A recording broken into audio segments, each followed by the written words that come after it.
قرارداد امنیتي موافقین تجدید نظر شو ډسپلین کړي. وروسته له هغه چې تېره ورځ پخواني ولسمشر حامد کرزي له امریکا سره د افغانستان د امنیتي تړون د بیا کتنې غوښتنه وکړه او په یوه غونډه کې له سیاسي مشرانو غوښتل چې دا قرارداد له سره وکتل شي. نن ولسمشر محمد اشرف غني په غیر مستقیم ډول دې غوښتنې ته په ځواب کې وویل چې تر بل هر وخت د سولې امکانات بهتر دي او دا چې افغانستان سولې ته نږدې دی ولې انزوا کې واچوي. د ولسمشر په وینا دوهم بدیل څه دی؟ افغان ځواکونو د بهرنیو ځواکونو ځای نیولی او قوت زیاتیږي. هغه وپوښتل آیا غواړي چې بیا نړۍ 100,000 عسکر افغانستان ته ولیږي؟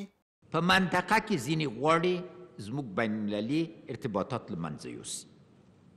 هغه شی مو چې په عقل او قرباني ترلاسه کړي دي په احساساتو یې ولې له لاسه ورکړو. کسایی که به خاطر بازنگری په ورته وخت کې د ولسي جرګې 10 غړو تېره ورځ په لیکلي بڼه د امنیتي تړون بیا کتنه غوښته. دا جرګه چې مشري یې همایون کوله د جرګې غړو پریکړه وکړه چې قرارداد له سره بیا وکتل شي. دغه امنیتي تړون وغواړي دا رد کړي چې د ټولو مشکلات څخه خلاص وو.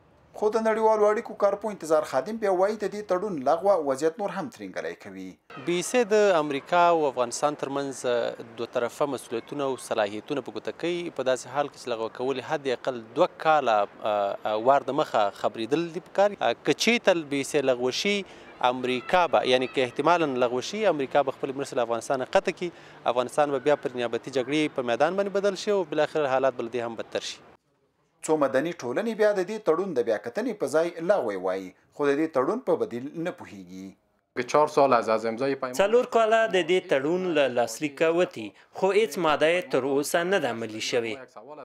د ملي یووالي حکومت واک ته رسیدو سره جوخت 2014 کال د سپټمبر په 13 د دې حکومت د پخواني د ملي امنیت سلاکار حنیف اتمر او د امریکا د وخت سفیر ترمنځ امنیتي تړون لاسلیک شو. ښاغلي اتمر تېره ورځ په هغې ناستې کې هم برخه درلوده چې د دې تړون د بیا کتنې لپاره پخواني ولسمشر دا مسله راپورته کړه. رحیم ګل څاروان، اشنا تلویزیون، کابل.